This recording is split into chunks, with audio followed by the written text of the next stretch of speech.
जनवरी के महीने में जो भिंडी की फसल करना चाहता है, जो भी किसान, उनको जानकारी नहीं होती है किसी भी प्रकार की, तो आज वही जानकारी मेरा यूट्यूब में बेरोजगार युवा किसान उसी पर लेके आया हूँ। देखने के लिए मेरा बेरोजगार युवा चैनल को सब्सक्राइब करें। अगर आप बेड बनाकर खेती करना चाहते हैं तो आपको बता देना चाहता हूँ कि बेड किस प्रकार बनता है। कैमरामैन दिखाइए बेड कैसे बना। हम भिंडी की वैरायटी की बात करें तो हमने ली है गिरजा की ISP 800।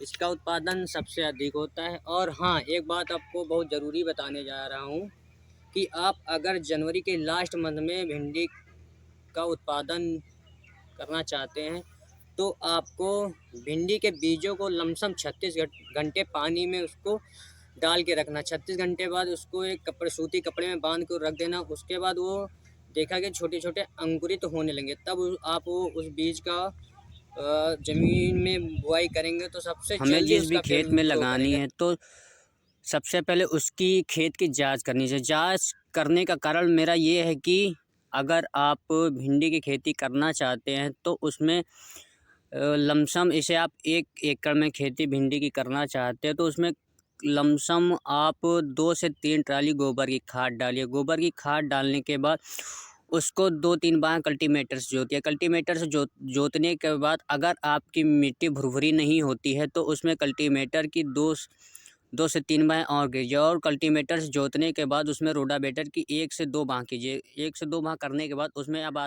बात आती है उर्वरक की। तो उर्वरक की हम बात करें तो उर्वरक लें तो हम बता देना चाहता हूँ कि उर्वरक की मात्रा लमसम आप जैसे 1 एकड़ की खेती कर रहे हैं तो उसमें 2 बोरी DAP के लिए ले लीजिए और 1 बोरी पोटास की ले लीजिए। और इसमें ह्यूमिक एसिड 2 से 3 किलो डाल भी सकते हैं। जैसे आप कम खेती कर रहे हैं तो उसी ऐसे आप कर रहे हैं, कम खेती कर रहे हैं तो उसमें हल्की मात्रा में भी खाद भी डाल सकते हैं। लेकिन हाँ, बिना खाद के ये खेती होना असंभव है, क्योंकि इस खेती में लागत सबसे अधिक आती है और उत्पादन भी सबसे अधिक होता है। लागत भी आएगी तो जाहिर सी बात उत्पादन भी आएगी। इसीलिए मैं कहता हूँ जो भी खेती करें, चाहे भिंडी की हो, लौकी की हो, चाहे जो भी खेती हो, उसकी जानकारी लेना बहुत अत्यंत आवश्यक है। अगर आप जानकारी नहीं लेंगे तो उसमें आप सोचिए जानकारी हमें नहीं है, हमें भिंडी बोना है, भिंडी बोने से पहले आप ऐसे ही फेंक दिए, फेंकने के बाद पानी लगा तो आधे से ज़्यादा भिंडी जामती नहीं है। जामने के बाद वो उसका पेड़ का विकास नहीं होता है। जब पेड़ का विकास नहीं होता है तो भिंडी चलती नहीं तो उसका उत्पादन नहीं हो पाता है।